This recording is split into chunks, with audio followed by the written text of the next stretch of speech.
Hello everyone, I am Vaishnavi Parate. I am a human rights activist at All India Human Rights Association, and today we are going to discuss and learn about what is Women Reservation Bill 2023. So let's start. Let's start with the introduction. Recently, the Lok Sabha and Rajya Sabha both passed the Women's Reservation Bill 2023, 128th Constitutional Amendment Bill, or Nari Shakti Vandan Adhiniyam. The bill reserves one-third of the seats in Lok Sabha, state legislative assemblies and the Delhi Assembly. This will also apply to the seats reserved for SCs, scheduled castes, and STs, scheduled tribes, in Lok Sabha and state legislatures. On 21st September, Indian legislators passed the first legislation considered in the country's new parliament building, the Women's Reservation Bill 2023. Let's see the background. The discussion on the reservation of Women Reservation Bill is prevalent since the tenure of former Prime Minister Shri Atal Bihari Vajpayee in 1996. As the then government lacked a majority, the bill could not have been approved. Earlier attempts at reserving seats for women in 1996, first Women Reservation Bill was introduced in the Parliament. 1992 to 2003, the government tabled the bill on 4 occasions but failed. 2009, government tables the bill amid protests. 2010, the Union Cabinet passes the bill and RS passes it. 2014, the bill was expected to be tabled in Lok Sabha. Now let's see the arguments against the bill. The bill merely reads that it shall come into effect after an exercise of delimitation is undertaken for this purpose after the relevant figures for the first census taken after the commencement of the bill is undertaken. It doesn't specify the cycle of elections from which women will get their due share.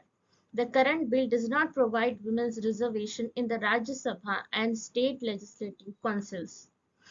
The Rajya Sabha currently has a lower representation of women than the Lok Sabha.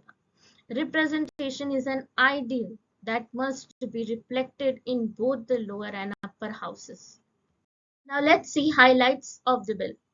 The Constitution 108th Amendment Bill 2008 seeks to reserve one-third of all seats for women in the Lok Sabha and the state legislative assemblies. The allocation of reserved seats shall be determined by such authority as prescribed by Parliament.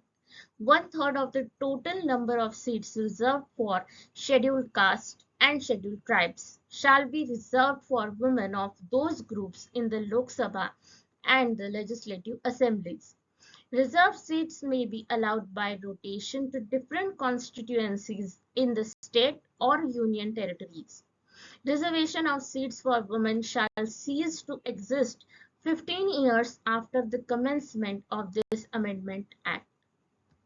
Now let's see key issues of this bill. There are divergent views on the reservation policy. Proponents stress the necessity of affirmative action to improve the condition of women. Some recent studies on panchayats have shown the positive effect of reservation on the empowerment of women and the allocation of resources. Opponents argue that it would perpetuate the unequal status of women since they would not be perceived to be competing on merit.